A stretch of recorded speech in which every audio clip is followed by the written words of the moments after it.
Hi అండి, ఎలా ఉన్నారు? అందరు బాగున్నారండి? నేనైతే బాగున్నానండి. ఓన్లీ తోటకూర ఆనియన్స్తోని కర్రీ చేస్తున్నానండి. ఒక బౌల్ తీసుకొని అందులో ఒక 2-3 స్పూన్ల ఆయిల్ వేసి ఉల్లిపాయ, వెల్లుల్లి, మెంతం కూర, జీలకర్ర, కరివేపాకు వేసి దోరగా వేయించుతున్నానండి. తర్వాత వచ్చేసి తోటకూర కడిగి పెట్టాను చూడండి. ఓన్లీ తోటకూరని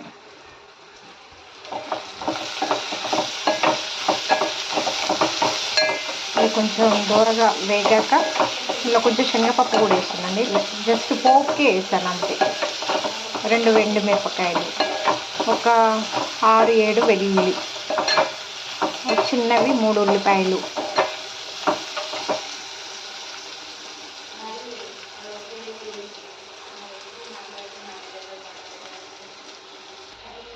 ఇదిగోండి పసుపు వేసాను. పసుపు వేసిన తర్వాత కొంచెం దూరగా వేగాక తోటకూర వేసేయడమేనండి. ఆకుకూర ఓన్లీ మా పాప కోసం వండుతున్నానండి, ఎందుకంటే తనకి విటమిన్ డెఫిషియన్సీ ఉంది కాబట్టి తోటకూర, పాలకూర ఇలాంటివి వండుతున్నాను.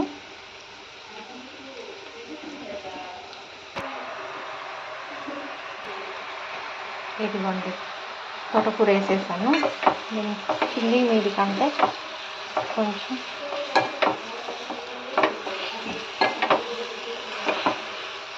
సిమ్లో పెట్టేసి ఉడికించాలి. కొంచెం సాల్ట్ వేసి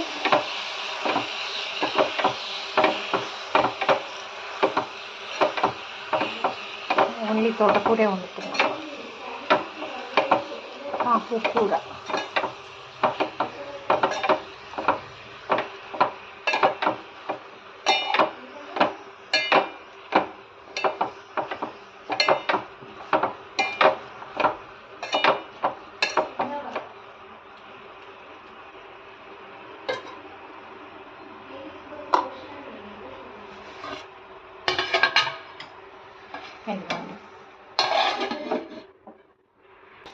ఇదిగోండి అయిపోయింది, కంప్లీట్గా అయిపోయింది. కొత్తిమీర వేసి దించేయండి.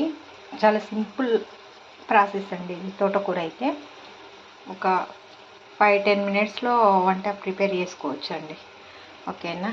Bye bye. లైక్ చేయండి, షేర్ చేయండి, సబ్స్క్రైబ్ చేయండి ప్లీజ్.